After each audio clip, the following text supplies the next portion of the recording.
Primera a los Corintios, capítulo 4, versículos del 8 al 21. Dice así la palabra de Dios. Porque ¿quién te distingue? ¿O qué tienes que no hayas recibido? Y si lo recibiste, ¿por qué te glorías como si no lo hubieras recibido? Porque según pienso, Dios nos ha exhibido a nosotros, los apóstoles, como postreros, como a sentenciados a muerte, pues hemos llegado a hacer espectáculo al mundo, a los ángeles y a los hombres. Nosotros somos insensatos por amor de Cristo, mas vosotros prudentes en Cristo. Nosotros débiles, mas vosotros fuertes. Vosotros honorables, mas nosotros despreciados. Hasta esta hora padecemos hambre, tenemos sed, estamos desnudos, somos abofeteados y no tenemos morada fija. Nos fatigamos trabajando con nuestras propias manos, nos maldicen y bendecimos. Padecemos persecución y la soportamos.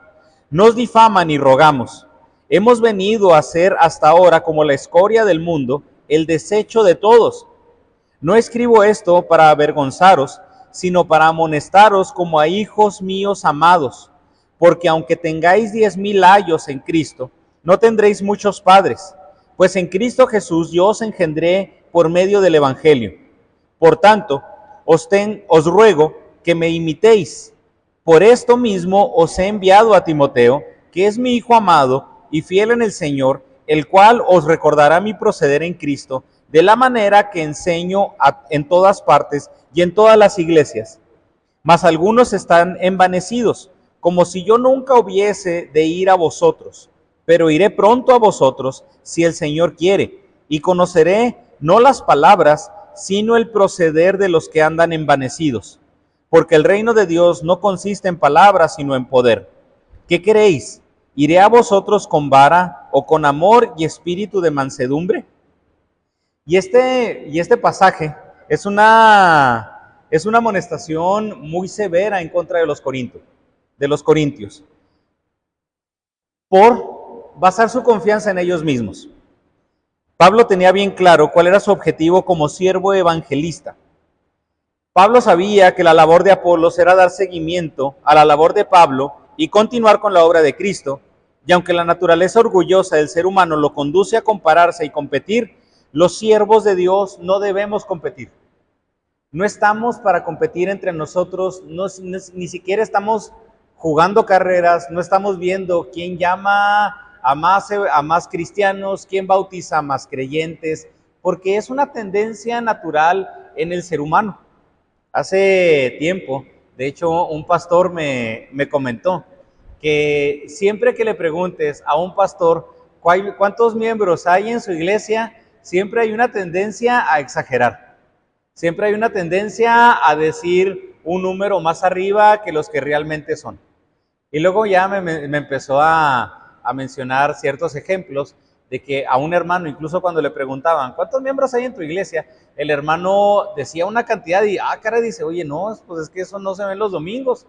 Y que el hermano hasta mencionaba, no, es que yo estoy mencionando hasta los miembros potenciales, a los esposos de las hermanas que no vienen, a los hijos de los hermanos que no vienen. Y luego, pues si así fuera, pues imagínense, hermano, ¿cuántos seríamos nosotros? Y menciono este ejemplo porque muchas veces está en nosotros esa naturaleza de competir. Es raro incluso cuando a veces, hasta en una reunión pastoral entre nosotros, ¿cómo van las cosas en tu iglesia? Siempre nos va bien, ¿eh? Siempre nos va bien. ¿Cómo te va? No, de maravilla. No, perfecto. ¿No? Y allá aparte, ya en lo oscurito, donde nadie nos ve, ahí nos vamos y nos hacemos bolita a veces a llorar porque nos sentimos tristes, o en ocasiones que un pastor no se siente apoyado, etcétera. Siempre hay una tendencia ante el público a tratar de exagerar las cosas, pero también siempre hay una tendencia cuando a veces no hay esa competencia entre consiervos, también hay una tendencia a generar a que las personas que siguen o que están bajo el pastoreo de un pastor o de algún líder, siempre esté la tendencia a comparar. Y esté la tendencia en ocasiones hasta hacer competencia, no de los líderes, sino de los seguidores de los líderes. es que es mejor seguir a fulano, es que es mejor seguir a sutano. Y hermano, le pudiera contar muchísimos ejemplos de ciertas divisiones que se han generado no por los líderes, sino por los seguidores de los líderes, que en ocasiones hasta llegan con el líder y le dicen, es que tú deberías de ser, y tú deberías de estar al frente, y tú deberías de estar aquí, y un sinfín de cosas. Entonces Pablo está advirtiendo desde el inicio del pasaje, incluso también ahora, a que esa competencia no se debe de generar, a que los siervos de Dios no debemos de competir entre nosotros, ni entre los mismos congregantes que también son siervos de Dios, no debemos de generar esa competencia. Nadie debe alimentar el ego competitivo de otro siervo, sino más bien llevarnos, conducirnos a cumplir con nuestro ministerio para edificar la obra de Dios. Eso sí nos tenemos que alentar, no a seguir a fulano, no a seguir a sutano, a que cada uno de nosotros cumplamos con nuestro ministerio de la edificación del cuerpo de Cristo. En esto, de la edificación del cuerpo de Cristo, ninguno de nosotros está exento. Todos edificamos, y es la razón por la cual Pablo en los versículos anteriores exhorta, mire cada uno cómo sobreedifica. Pablo no está diciendo, cada uno fíjese a quién sigue. Si alguno sigue a Pablo, si algún otro sigue a Cefas, si algún otro sigue a Apolos. Tengan cuidado a quién siguen. No, cada uno mire cómo sobreedifica.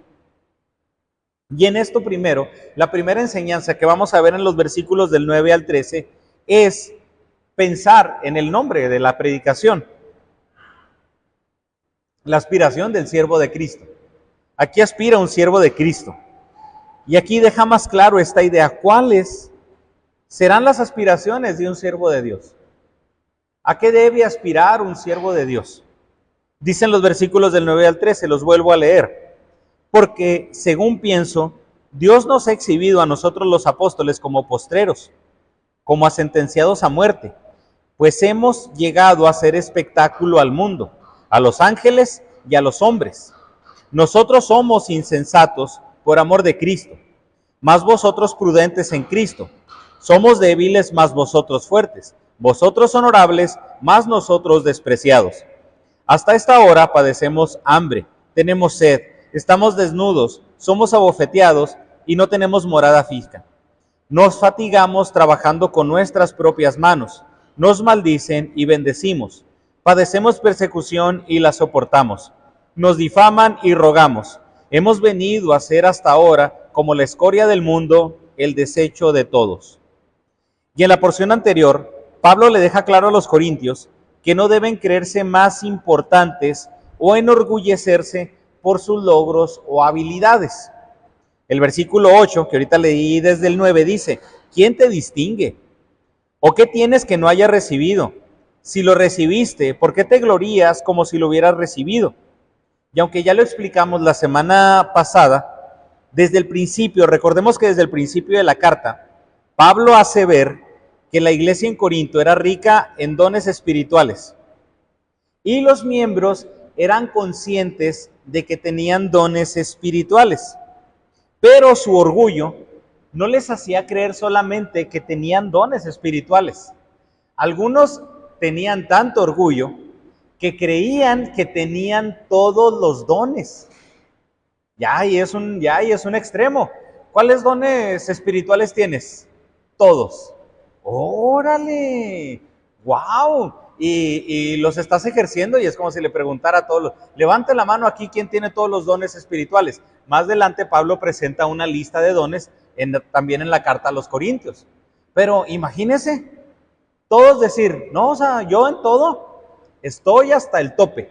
Yo todas las capacidades, cuando Dios estaba repartiendo las habilidades, los dones espirituales, las aptitudes, yo llegué y me presenté en todos. Y eso llevaba a la iglesia en Corinto no solamente a envanecerse, no solamente a creerse, sino también a mentir. Hermano, no tengo todos los dones. No tenemos todos los dones. El hermano Paul David Tripp en su libro Sé Líder, que es uno de los mejores, o si no, el mejor libro que he leído de liderazgo, en uno de sus capítulos habla de las limitaciones del líder y cómo es importante para el líder descansar en sus limitaciones y cómo es importante para la iglesia también y para las personas que conviven cerca del líder comprender y entender y reconocer las limitaciones del líder. Somos una limitación andando. Y hay una gran bendición el comprender estas limitaciones.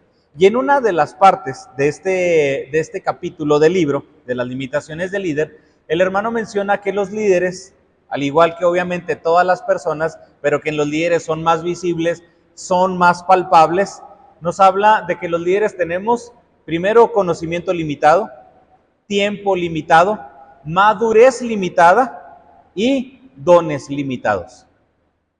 No tenemos todos los dones. Y eso es algo importante. ¿Aspiramos a tenerlo todo? ¿Aspiramos a tener todo o debemos de aspirar a usar adecuadamente únicamente lo que tenemos? Le puedo decir en cuanto a una situación personal o en cuanto a lo personal, no tengo todos los dones que la palabra de Dios menciona. Reconozco los que tengo y puedo reconocer los que tengo, pero eso me tiene que llevar a perfeccionarme, a perfeccionar en Cristo lo que Dios por su gracia me ha dado, pero no aspirar a lo que no tengo porque si llego a decir que tengo todo y aspiro a tener todos los dones, eso me conduciría a pensar que no necesito de nadie. Y eso sería envanecerse. Eso sería enorgullecerse. ¿Y quién de nosotros aquí puede pensar, puede decir, puede incluso asegurar que no necesita del cuerpo de Cristo? No, yo de otros cristianos yo no necesito. No, de otras personas yo no necesito. Es más, yo soy tan capaz en Cristo para levantar y luego todavía continuar con el trabajo de una congregación, de capacitar a todos los miembros en todo porque yo tengo todo. ¿Y cómo le hacemos entonces? ¿Para qué quiere una iglesia si usted no va a necesitar del cuerpo de Cristo? Lo único que logramos con ese tipo de pensamiento es llegar a envanecernos. Eso, aunque para muchos es mucha espiritualidad. ¡Wow! Miren, qué cristiano, qué cristianazo. Miren, qué pastorazo. No necesita de nadie. No, al contrario, aunque pareciera ser que eso es estar lleno de espiritualidad, no, es estar lleno de egoísmo. Es estar lleno de egoísmo. ¿Qué estaba sucediendo con la iglesia en Corinto? Yo tengo todos los dones. ¿Tú también? Ah, sí, tú también. Pues vamos casi a competir por quién todavía los ejerce más padre. No. Eran tan orgullosos que creían que no necesitaban nada ni de los demás, incluso ni de Cristo. Todo lo podían hacer ellos mismos. Puede ser que esa sea una de las razones por las que unos también competían a favor de Apolos en contra de Pablo. Pues es que no necesitamos a Pablo. ¿Para qué necesitamos a Pablo? Y ya vino, hizo su función. Ahora nosotros somos autosuficientes.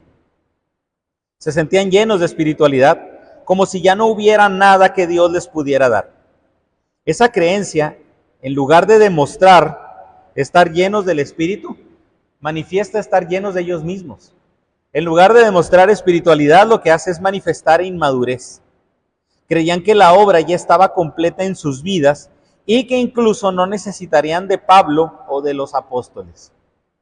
Obviamente, creo que ninguno de nosotros, si le preguntamos, hermano, ¿ya está completa la obra de Dios en tu vida? ¿Ya está lo que pudiéramos conocer como una santificación completa? Creo que ninguno de nosotros nos atreveríamos a decir, ya todo está perfecto. Dios, llámame cuando quieras. Pablo les enfatiza que la aspiración del creyente no es el don espiritual, no es tener más dones, no es tener más capacidades, no es no necesitar del otro. Aspiramos a ser como Cristo. Y al igual que Cristo, el egoísmo no debe de formar parte de nosotros. Y pensando que incluso también ni el materialismo, ni la autosuficiencia, ni el bienestar es a lo que el creyente aspira. Porque Pablo también habla aquí del sufrimiento. La iglesia en Corinto, en su inmadurez, no comprendía que el servir a Cristo conlleva desgaste, conlleva sufrimiento y la negación al yo. Y en muchos de los casos, sufrimiento. No es algo que buscamos. Creo que tampoco el sufrimiento es algo que anhelamos. No sé quién de ustedes le ha pedido a Cristo en una de sus oraciones: ¿sabes qué, Cristo? Quiero sufrir, mándame sufrimiento. No, o sea, tampoco somos cristianos masoquistas. El sufrimiento no es algo que anhelamos, pero sí es algo que deberíamos esperar. No es algo que nosotros quisiéramos y oramos por él, pero cuando viene es algo que debemos aceptar y recibir. No lo ansiamos, pero sabemos que en algún momento de nuestra vida, por ser como Cristo, el creyente va a sufrir. El sufrimiento es parte de la vida. El sufrimiento es parte de los hijos de Dios. Todo ser humano sufre. Y a veces pareciera que aunque no predicamos un evangelio de la prosperidad, sí se predica un evangelio antisufrimiento. Porque evadimos el sufrimiento. En nuestra humanidad está el evadir, el no buscar el sufrimiento y obviamente el inclinarnos hacia el bienestar y hacia la comodidad. Pero si aspiramos a ser como Cristo, vemos en los evangelios que Cristo sufrió. Que no por ser hijo de Dios, que no por ser Dios, el sufrimiento no formaba parte de su vida. El sufrimiento es parte de la humanidad y aún más en una humanidad caída, en una humanidad alejada por Dios, en una humanidad que tiende al pecado y que en su pecado también daña al otro. Y que en su pecado también las consecuencias dañan a la misma persona. El sufrimiento es parte de la vida, pero también porque es importante comprender que el sufrimiento y las crisis nos llevan al crecimiento. Ahorita que hemos visto algunas facetas de la historia de la iglesia, ha habido problemáticas, pero esas problemáticas, esos ataques, tanto internos como externos, ha servido para fortalecer a la iglesia. Ha servido para que la misma iglesia ponga límites y la misma iglesia haga credos, vaya enseñando y enfocándose a ciertas doctrinas para cuidar a la misma iglesia. Los hijos de Dios no estamos exentos del sufrimiento porque el sufrimiento también es una herramienta de Dios para perfeccionarnos. Y como le digo, no es un pensamiento de la prosperidad, pero tampoco es un evangelio antisufrimiento. De no te preocupes, ya vienes a Cristo y cuando vienes a Cristo tus problemas se van a acabar. No, hombre, pues bueno fuera. Como cuando está un hermano enfermo, ya el pobre hermano pasa los 90 años, o ya el hermano ya tiene 100 años y luego vamos a orar para que Dios lo sane. Vamos a orar para que el hermano no sufra. Y claramente no estoy siendo insensible. No estoy siendo insensible. Sí, estoy de acuerdo en que no queremos que la persona sufra. Pero hay normas que Dios ha establecido que no va a romper. Y no porque una persona no quiera sufrir, no se va a enfrentar a la muerte o no se va a enfrentar a la enfermedad. Por eso le digo, aunque no sea teología o falsa teología de la prosperidad, tampoco es antisufrimiento ni pro sufrimiento.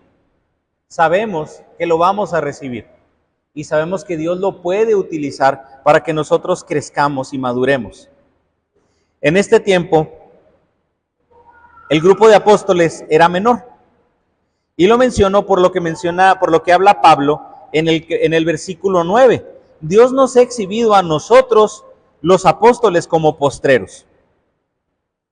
Sí, era menor. Primeramente se denominó a los 11 apóstoles. Posteriormente, después de la muerte de Judas, se toma otro apóstol para que ocupe el lugar de Judas. Y luego, posteriormente, Pablo, aunque no estuvo con Jesús, fue considerado un apóstol de Jesucristo. En el versículo 9 se refiere a la práctica romana de poner a los cristianos en el circo y ante una audiencia para ser asesinados de formas salvajes, en combates donde eran condenados a muerte, de una persecución en la que no había escape.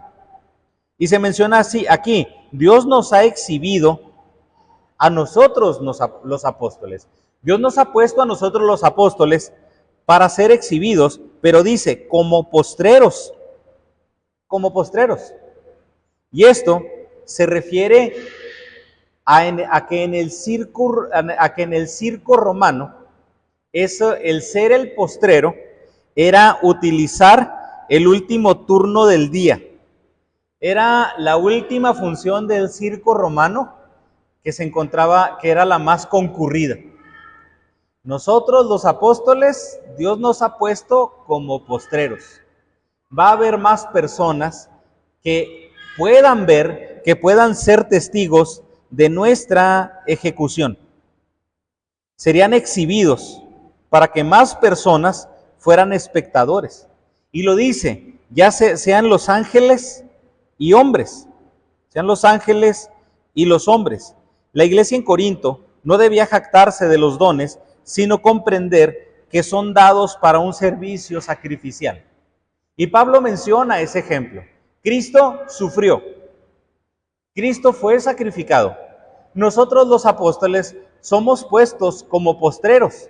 Somos los que vamos a utilizar la última función del día en el Coliseo Romano para ser exhibido.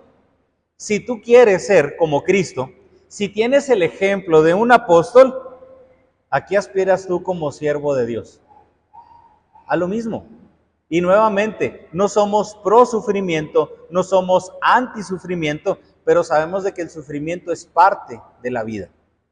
Y luego todavía, aún en una sociedad alejada de Dios, en este momento de la historia, donde los cristianos estaban siendo perseguidos por ser cristianos, por ir en contra de los patrones morales del mundo. La iglesia no debe jactarse de lo que tiene. La iglesia no debe jactarse de lo que puede hacer. La iglesia debe comprender de que todo es dado para un servicio sacrificial.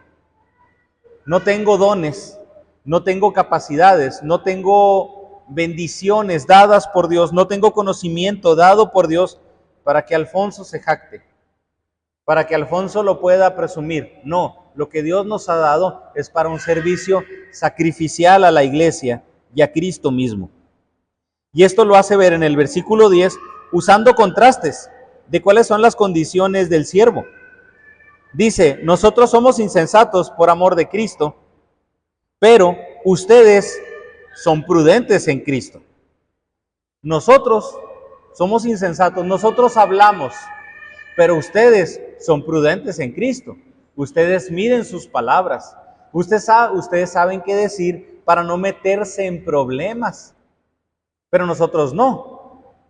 Es como si en algún momento que empezaron a tomar cierto auge algunos grupos que se denominaban cristianos o de música cristiana. Algunos decían, eres música cristiana, cantas, entonas música cristiana. Y algunos decían, no, nosotros damos mensajes de esperanza. Pues, ¿qué tiene de malo decir, sí, soy música cristiana porque soy cristiano? Y la música que nosotros cantamos, que nosotros tocamos, es para que la gente se rinda a Cristo, para que comprenda que es pecadora, para que vaya a Cristo en arrepentimiento. Eso es lo que se tomaría. ¿Por qué lo dices? Eso es insensato para el mundo. Pero no, que hay gente que dice, no, nosotros no lo puedo denominar música cristiana, y hasta como que así lo disfrazan y luego le ponen así como que muchos adornitos. No, es que nosotros no puedo decir que somos cristianos porque la música en sí no tiene ciertas ideologías. Nosotros somos gente que damos esperanza por medio de la música, que damos mensajes positivos, porque se empezó a catalogar no como música cristiana, sino como música con mensaje positivo. Yo, pues sí, pues hasta la del Patito Juan, ¿verdad? Obedece a tu papá y si lo haces del Señor, larga vida te dará. Pero fíjese lo curioso, cómo en ocasiones se confunde la prudencia cuando realmente lo que es miedo.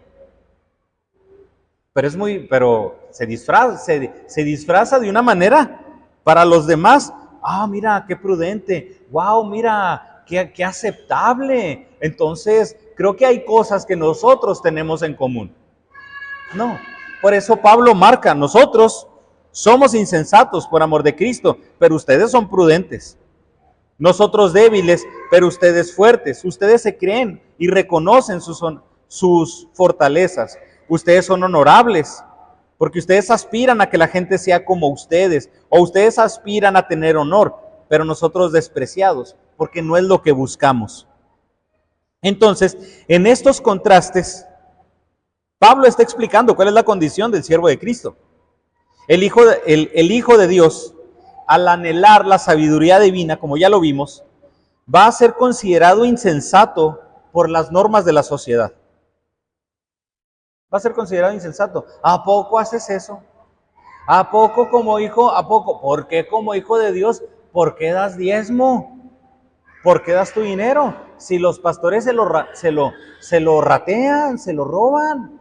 ¿Por qué vas los domingos en la mañana cuando puedes utilizar ese tiempo o para estar con tu familia o para descansar? Cuando es otro tiempo que pudieras utilizar para más cosas. ¿Por qué tienes esa comunión con los hermanos? Porque apoya, etcétera. O sea, para la gente siempre lo que el creyente hace va a ser tomado como insensatez.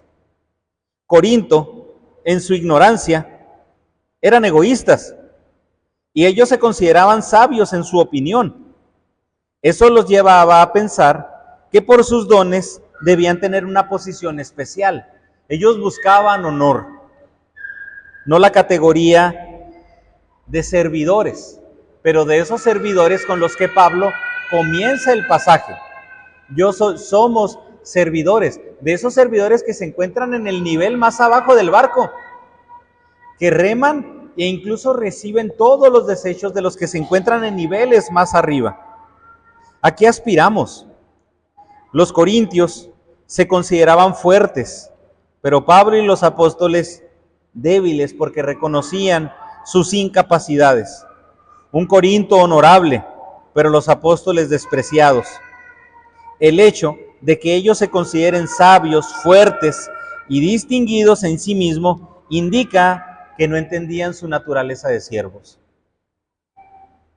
Hace tiempo vi una imagen que pues sí tiene razón, ¿verdad? Sí, bueno, la forma la que la maneja con cinismo, dices, órale, sí es cierto, qué padre cómo hace ver lo contrario a lo que en la actualidad mucha gente aspira. Y luego ponen una imagen de cómo estarían Pablo y Silas encarcelados en Filipos. Y ahí los dos, todos golpeados, encadenados. Y luego la imagen decía, aquí Pablo y Silas en su cumbre de liderazgo en Filipos sobre el liderazgo y cómo ser siervos distinguidos. Sí, porque ahora las pláticas de liderazgo cristiano, ¿de qué hablan? Es que tú eres influencia. Es que tú aspiras a ser mejor que otros, tú aspiras a tener más, tú aspiras a poder. Dios quiere que seas conocido. Dios quiere que tu ministerio sea conocido. ¿A poco no dicen mucho en ciertas doctrinas donde se busca eso? Es que Dios quiere que tu ministerio sea conocido. No, Dios quiere que Cristo sea conocido. Que de faul una persona sea conocida, ya eso es aparte. Pero no aspiramos a nosotros ser conocidos. Aspiramos a que Cristo sea conocido y la gente se rinda a Él. En los versículos del 11 al 13, ahora Pablo presenta una lista de adversidades que enfrentó como apóstol. Y muchas de las cosas a las que aspiramos en la actualidad ni siquiera se encuentran en la lista. Yo entiendo que aspiramos a tener un transporte que es honorable y que es bueno.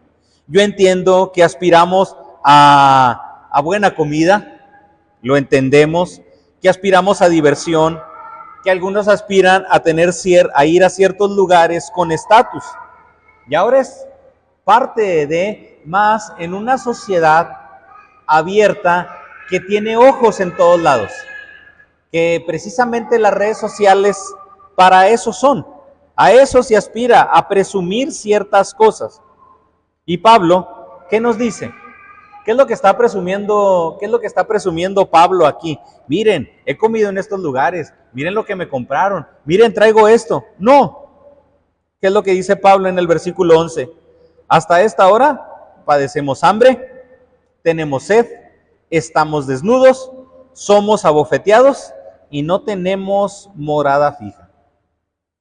Tú, hermano en Corinto, quieres ser honorable y buscas que la sociedad se agrade de ti. Buscas que la sociedad te reconozca. Pero yo, como hijo de Dios, lo menciona Pablo, yo como apóstol de Cristo, hasta ahorita he tenido hambre, cuando tú esperas ser bien recibido en ocasiones para tener comida. He tenido sed, he estado desnudo, he sido abofeteado y no tengo morada fija. ¿Cuál es mi dirección? ¿Quién sabe? Pablo había padecido hambre, sed, vestido, un lugar donde habitar y no tenía bienestar físico en ocasiones. Creo que son cosas que ninguno de nosotros ha padecido, al menos, no sé, en los últimos meses o hasta en los últimos días. Si alguno de nosotros tiene hambre, creo que podemos decir, usa un crédito, pero así hambre de que alguno de nosotros diga, híjole, 5 días sin comer, 4 días sin comer, pues no, ¿verdad? Pues empezando por uno, pues no se me nota, ¿verdad? Son cosas que nosotros no hemos padecido. De hecho, no se sabe, no hay un registro de dónde vivía el apóstol Pablo. No se sabe. En el Nuevo Testamento, en las cartas paulinas, en el libro de los Hechos, no hay un lugar fijo de Pablo. Estuvo en Corinto, estuvo en Éfeso, estuvo en Tesalónica. No se sabe que si tienen una casa, estuvo en un arraigo domiciliario, pero no da a entender si necesariamente o si específicamente era su hogar. Pero sí Pablo dice, pues he padecido un lugar fijo para vivir. Sin duda, las preocupaciones del apóstol Pablo eran muy diferentes a las de la iglesia en Corinto, y esas aspiraciones eran incluso hasta muy diferentes a las de nosotros en la actualidad. Nuevamente, hermano, no quiere decir que aspiremos a eso, que aspiremos a sufrir, pero se lo puedo decir personalmente, cuando no las tengo, no soy agradecido.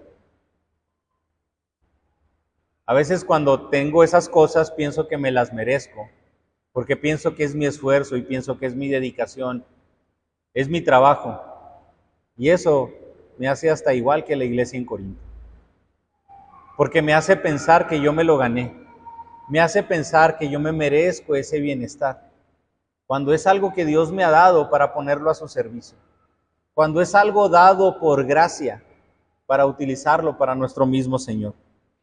Y cuando hay hambre o cuando hay cierto padecimiento o cuando hay cierta carencia, me disgusto, me frustro, me quejo. Y es donde puedo pensar, Señor, me falta mucho. Nuevamente, hermano, y lo aclaro, no es algo a lo que aspire, no es algo a lo que aspiramos. Pero cuando estamos en carencias, muchas veces incluso hasta cuestionamos si Dios nos está favoreciendo.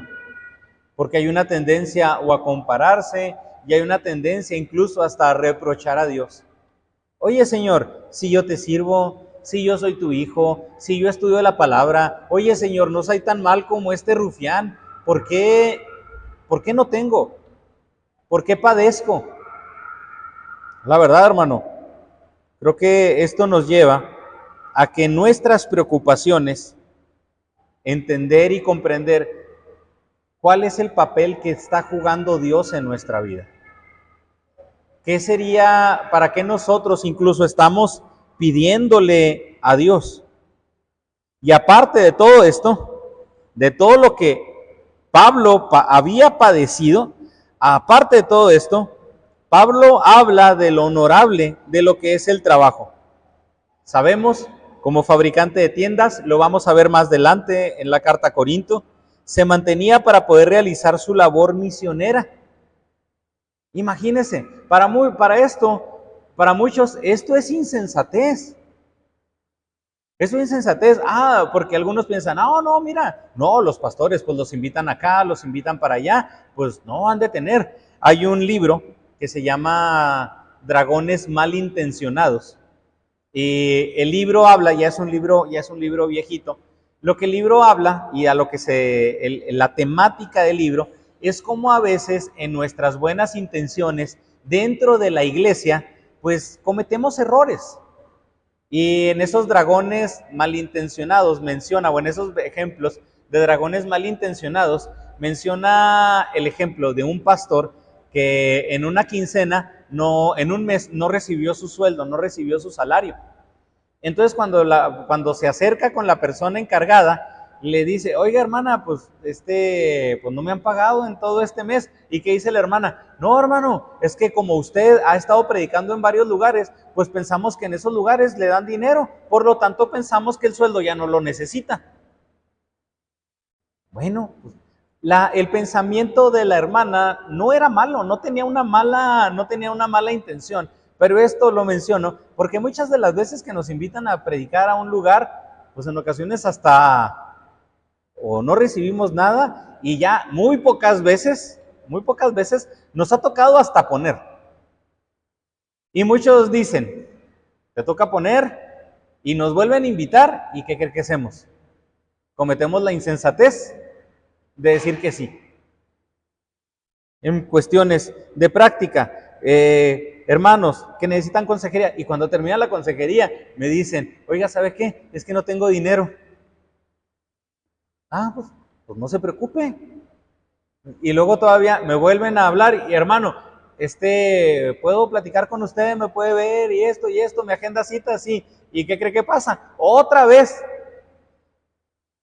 Y hay personas que conocen y me preguntan, ¿y por qué los vuelves a recibir? ¿Y por qué no les pides que te paguen por adelantado? Y la respuesta es que la gente lo necesita. La gente lo requiere, las personas lo requieren. Qué curioso es que Pablo, todavía aparte de todo lo que dice, no está hablando de jactancia, sino al contrario. Tengo que trabajar porque es necesario que la obra siga. Para los judíos era natural que el líder religioso trabajara, pero para la mentalidad griega era indigno que el líder trabajara. Era indigno. ¿Por qué? Y puede ser una de las razones en las que también los corintios menospreciaban a Pablo. Si es maestro, si enseña, si es líder, ¿por qué tiene que trabajar? A lo mejor ninguna persona la ha de seguir. A lo mejor el cuate, si tuviera Facebook, nadie lo seguiría, tendría nomás 200 o 10 seguidores y pues pobre cuate. Ni siquiera nosotros merecemos un líder como él. Para los griegos, la enseñanza gratuita no tenía valor. Y esa puede ser alguna de las razones por las cuales menospreciaban la labor del apóstol Pablo. Como siervos de Cristo, no vamos a obtener lo que para muchos pareciera lógico recibir. Para algunos, ¿te pagan en el templo? ¿Te pagan por lo que haces? ¿Qué recibes a cambio? Nada. Al contrario, doy. ¿Y por qué vas? ¿Por qué te desgastas tanto? O en este caso, ¿por qué no insultas a quienes te rechazan? Porque el apóstol Pablo, nos fatigamos trabajando con nuestras propias manos, nos maldicen y bendecimos. Padecemos persecución y la soportamos. Para la iglesia en Corinto, esto tiene que ser un choque. O sea, Pablo, nos estás diciendo todo lo contrario a lo que nuestra cultura nos dice e incluso a lo que nosotros aspiramos. La palabra rogamos quiere decir procuramos ser amistosos. La traducción así más literal sería procuramos ser amistosos o consolamos. Lo contrario a difamamos, que es como mucha gente actúa. Me la hacen, se la pago. Ojo por ojo, diente por diente. No, aquí dice, nos difaman, versículo 13, nos difaman y rogamos.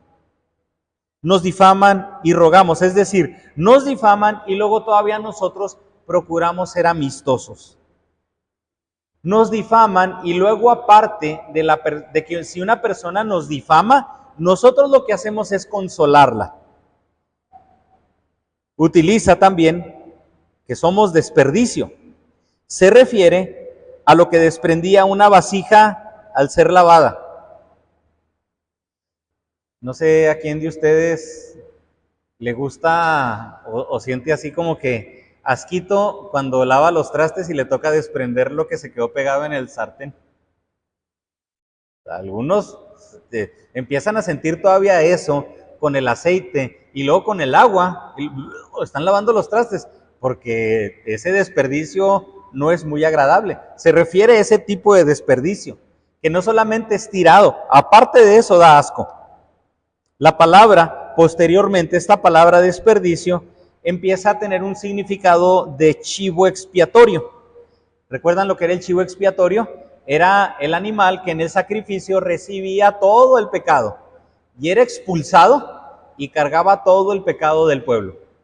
Entonces, posteriormente, esta palabra escoria empieza a tener este significado. Una ciudad podía ser limpia, ceremonial o religiosamente cuando se sacrificaba a un criminal. Ya no se utilizaba al animal, se utilizaba a un criminal. Este cuate ha hecho quién sabe qué tantas atrocidades, él va a ser nuestro chivo expiatorio, nuestro siguiente chivo expiatorio en la ceremonia. Lo agarraban y lo despreciaban. Y Pablo utiliza esta frase para darles a entender que él se veía como una persona despreciada. Y al ser despreciado, ese sufrimiento serviría para beneficio de la iglesia. ¿A qué aspiramos, hermano, como siervo de Cristo? Nuevamente, no buscamos el sufrimiento, no somos pro sufrimiento, no somos ascetistas, donde nos estamos latigando constantemente.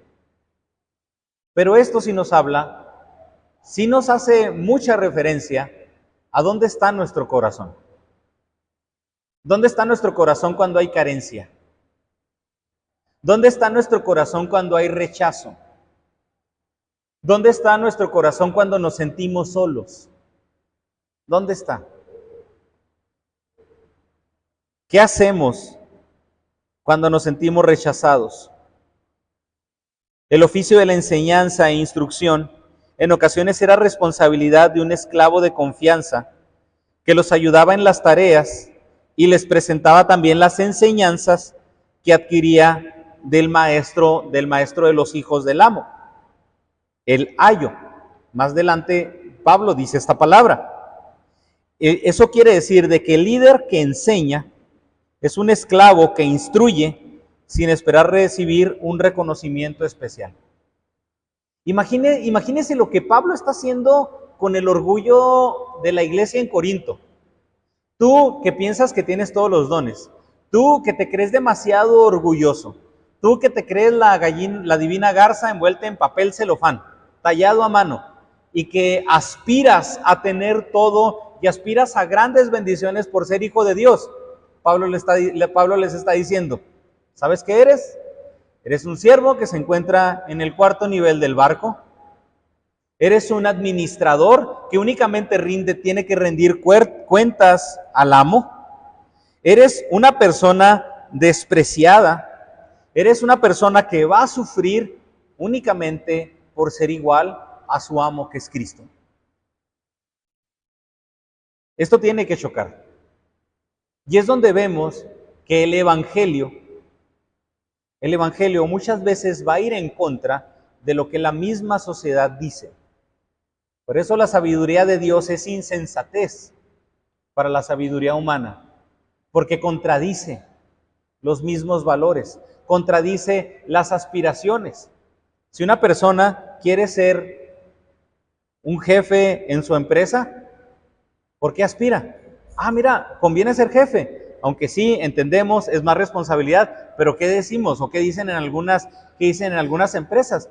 Como eres jefe, ahora la empresa te va a dar carro, se te va a pagar la gasolina, se te va a dar un celular de alta gama, vas a tener una oficina con todos los lujos, vas a tener vales para ciertos gastos extras y luego todavía aparte el sueldo se te va a subir considerablemente. Por eso, pues obviamente, ¿quién no aspira a humanamente querer tener una posición de liderazgo? Porque no solamente satisface el bolsillo, satisface nuestro yo, satisface nuestro ego. Y cuando se menciona en la palabra de Dios que el que anhela obispado, buena obra desea, y que el Hijo de Dios, independientemente de ser obispo o no, porque este pasaje, esta exhortación de Pablo a Timoteo, no es una exhortación únicamente para los obispos. Porque si Pablo le está diciendo las características que debe de ser el obispo, ¿de dónde cree que Timoteo iba a agarrar a gente de esas características? De la misma iglesia. Esa no es una aspiración de todos, de los siervos únicamente como pastores. Eso es una aspiración de todos los creyentes. Pero, entonces como ahora eres diácono, ¿te pagan? No. Entonces ahora como eres pastor, sí, el siervo es digno de su salario, pero entonces ¿te vas a enriquecer? ¿Te conviene monetariamente? No. Ya sin explicar más. Todo esto va en contra de lo que alimenta nuestro orgullo. Todo va esto en contra de lo que alimenta nuestro ego. Todo. ¿A qué aspiramos como hijos de Dios? Primeramente, a que nuestro ego, a que nuestro orgullo sea disminuido, para que ahora Cristo sea el que tome lugar en nuestra vida. Versículos del 14 al 18. Un siervo, primeramente, debe aspirar a ser como su amo, pero el siervo no debe olvidar la enseñanza. Versículos del 14 al 18. No escribo esto para avergonzaros, sino para amonestaros como a hijos míos amados, porque aunque tengáis 10,000 años en Cristo, no tendréis muchos padres, pues en Cristo Jesús yo os engendré por medio del Evangelio. Por tanto, os ruego que me imitéis. Por esto mismo os he enviado a Timoteo, que es mi hijo amado y fiel en el Señor, el cual os recordará mi proceder en Cristo, de la manera que enseño en todas partes y en todas las iglesias. Mas algunos están envanecidos, como si yo nunca hubiese de ir a vosotros.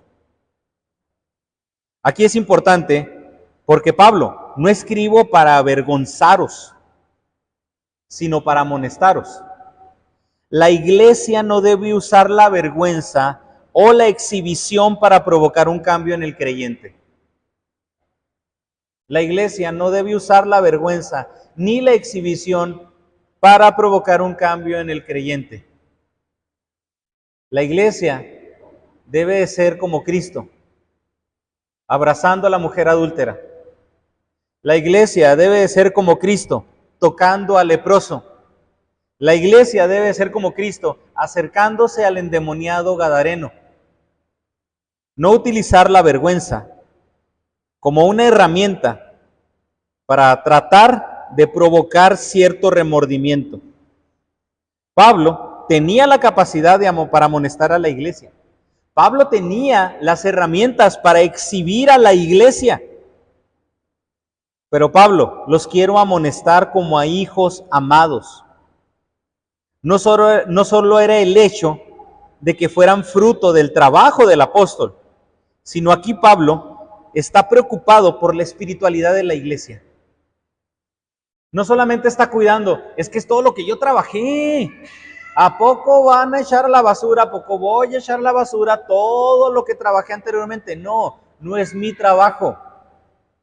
No es mi trabajo. Es la espiritualidad de la iglesia lo que está en juego. Pablo no está cuidando lo que hizo.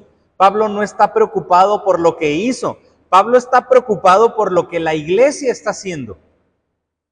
El ayo, aquí como lo dice, o tutor, era un esclavo de confianza que le correspondía llevar al hijo del amo a las clases de instrucción. Al ayo no le competía la instrucción del niño. El ayo únicamente era el encargado de llevarlo y de colaborar con la enseñanza en lo requerido. Y una persona podía tener varios ayos a lo largo de su vida. Pero lo que dice aquí, porque aunque tengáis 10,000 ayos en Cristo, aunque haya mucha gente que te lleve, aunque haya mucha gente que te enseñe. Oiga, me encanta esta idea del apóstol Pablo. Podremos tener 1,000 ayos, pero solamente un padre. Podremos tener mucha gente que enseñe, pero solamente Cristo es nuestro Padre. Y es la idea de lo que Pablo está enfatizando. Por eso, el ayo no es importante.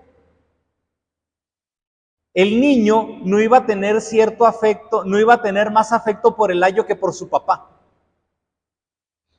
El hijo no iba a decir, ¿sabes qué, papá? ¿Qué? Ya no quiero ser hijo tuyo.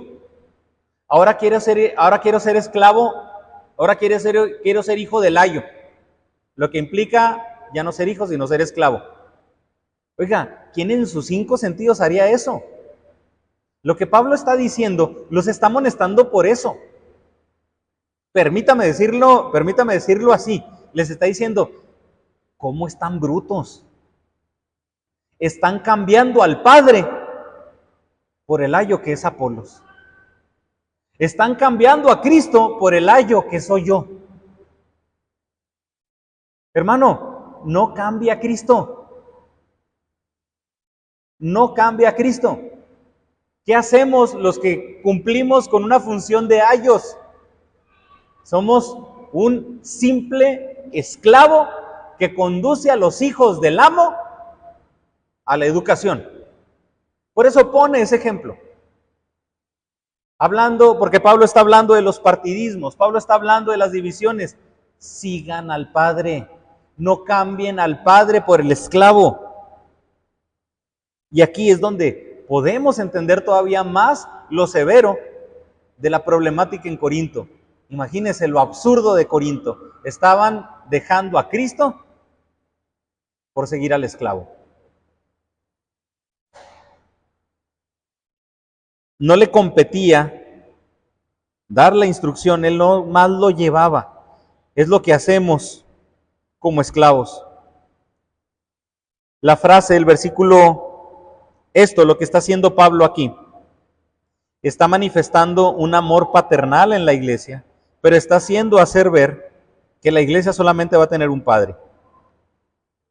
La frase del versículo 16 no contiene ninguna arrogancia, porque para algunos pudiera ser una cuestión de jactancia de Pablo. Os ruego que me imitéis.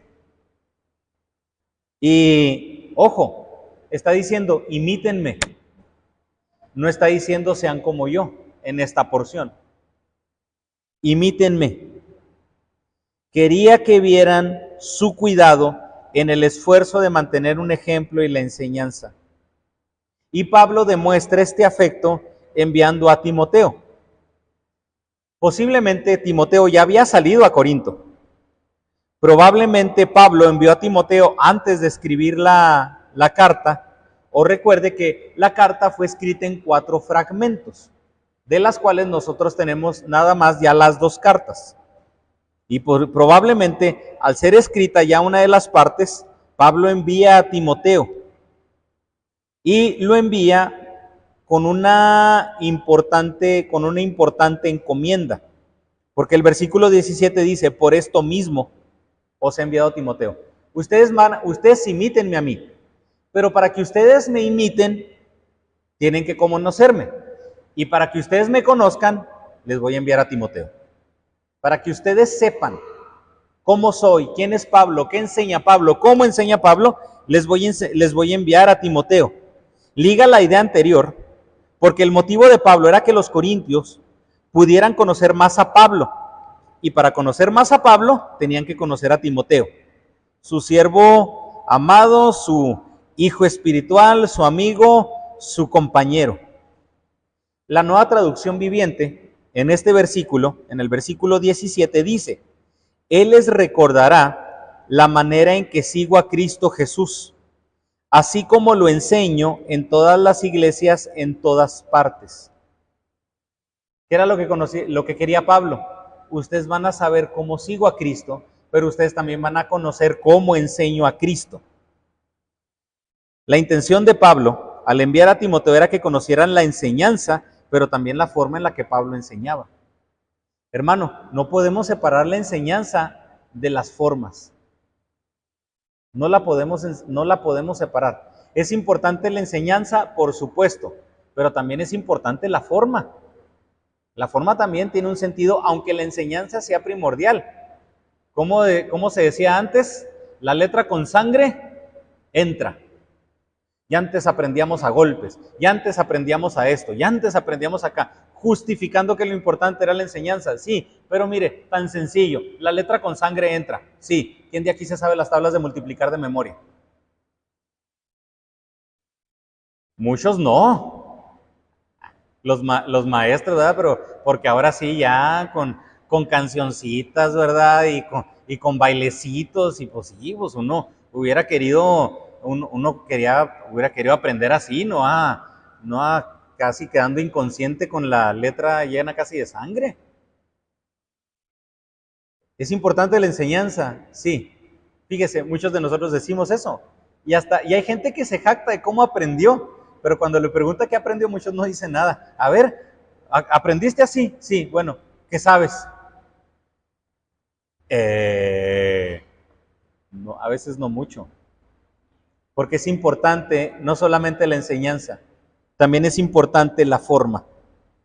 Para Pablo, era necesario que las iglesias con las que se relacionaba conocieran cómo se comportaba Pablo, conocieran cómo se comportaba Timoteo, porque lo que va a seguir es precisamente una amonestación en cuestiones de inmoralidad. La visita de Timoteo tenía la intención de preparar a Corinto para otra visita del apóstol, y que también Pablo fuera informado sobre el comportamiento en diferentes aspectos prácticos. Los corintios comenzaron a tener una actitud de superioridad, de soberbia, basándose en su sabiduría humana.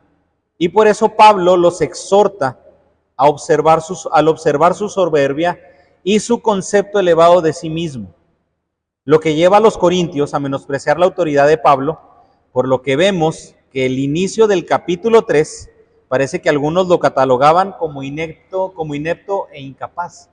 Y parte de lo que vemos desde el capítulo 2.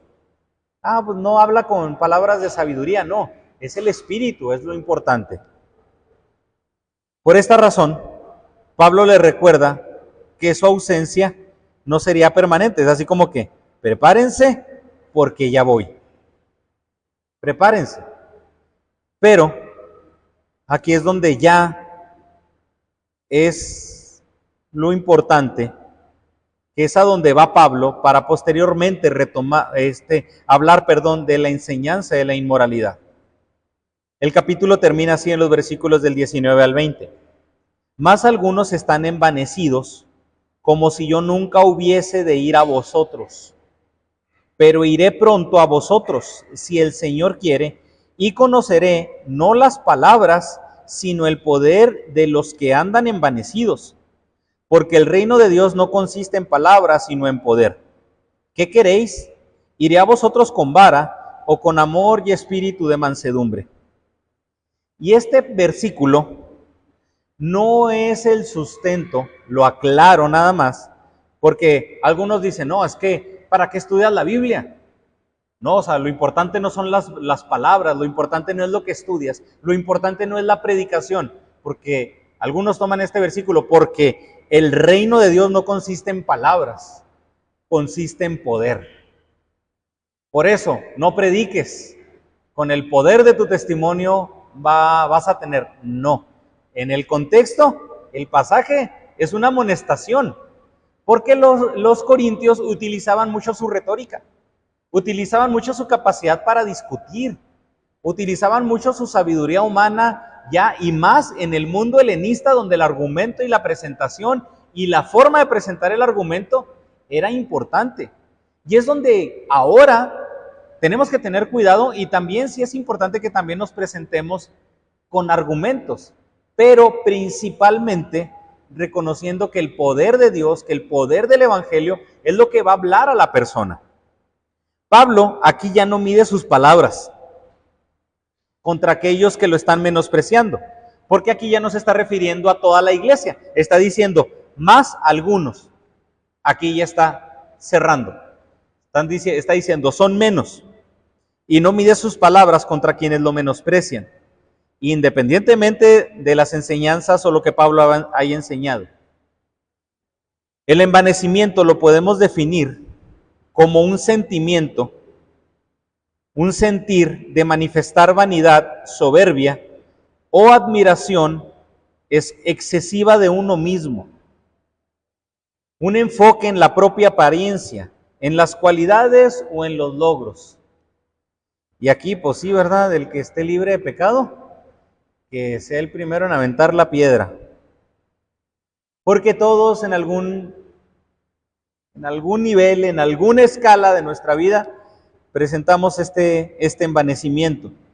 Es una condición de arrogancia, ser engreídos, ser altivos. Y Pablo sabía, a pesar de su confianza en los dones espirituales, en sí mismo, en su sabiduría humana, ellos no tenían argumentos para discutir sabiamente. Por eso dice, el reino de Dios no consiste en tus palabras, no consiste en tus argumentos, sino en el poder. A pesar de sus muchas capacidades para discutir, sus palabras y sus argumentos son reflejo de debilidad y no de fuerza. No debemos envanecernos, no debemos de mirarnos a nosotros mismos. Corinto se fijaba en los ayos, se fijaba en sí mismos y dejó de mirar al Padre. No miremos al ayo, hermano, no nos miremos a nosotros mismos, pongamos los ojos en Cristo. La iglesia y el reino de Dios no consiste en lo que yo pueda argumentar, es lo que quiere decir ese pasaje. No consiste en lo que yo pueda argumentar, sino en lo que Dios puede hacer. El reino se manifiesta en poder en la vida de los hombres. Para Pablo, el mucho hablar de los corintios no demostraba su poder espiritual. La iglesia en Corinto se podía preparar con argumentos para cuando Pablo llegara. Y Pablo no tenía ni intención de discutir o argumentar. Él no venía para que le argumentaran, a ver, Corinto, presúmeme. No, Pablo quería ver qué es lo que Dios había hecho en la iglesia. Las palabras son eficaces en enseñanzas que muchas veces van a ser superficiales, pero que no comprometen la moralidad. En cambio, la convivencia con tiempo demostrará más que las palabras. Las palabras importan, sí, por supuesto, las palabras sí importan, no las estamos menospreciando. Pero ¿de qué sirven las palabras cuando el creyente no ha sido transformado a causa de su orgullo y de su envanecimiento? ¿De qué sirven? Por eso es como si Pablo les estuviera preguntando a la iglesia en Corinto, no te voy a decir que me argumentes qué es lo que Cristo ha hecho. Quiero ver el poder de Dios manifestado por lo que Cristo ha hecho en ti. Por eso el reino de Dios no consiste en palabras, no se trata de lo que dices, se trata de lo que Dios ha hecho en ti. Ahorita que estuvimos estudiando en la clase de historia de la iglesia, ¿qué era lo que estaba sucediendo en la ciudad de Cartago? Los romanos formaban gran parte de la iglesia. Entonces los romanos, al ser cultos, al tener cierto estatus, al ser personas que tenían cierto poder, eso empezó a provocar que algunas personas que no eran creyentes, pero que querían tener la misma influencia que tenían los romanos en la iglesia, que tenían las mismas conexiones. Oye, me conviene ir a la iglesia. Voy a tener estatus, voy a hacerme de relaciones que me van a permitir crecer económicamente y crecer en influencia. Y la gente empezó a recitar y se sabían el credo de los apóstoles.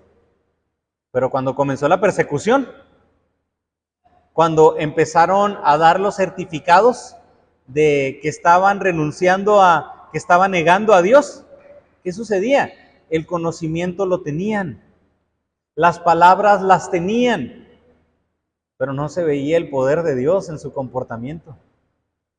Eso conduce después a la iglesia, específicamente en Cartago, a que para que una persona fuera parte de su iglesia, de la iglesia, no solamente tenía que fijarse en el conocimiento, en las palabras, también era importante ahora el testimonio de la persona.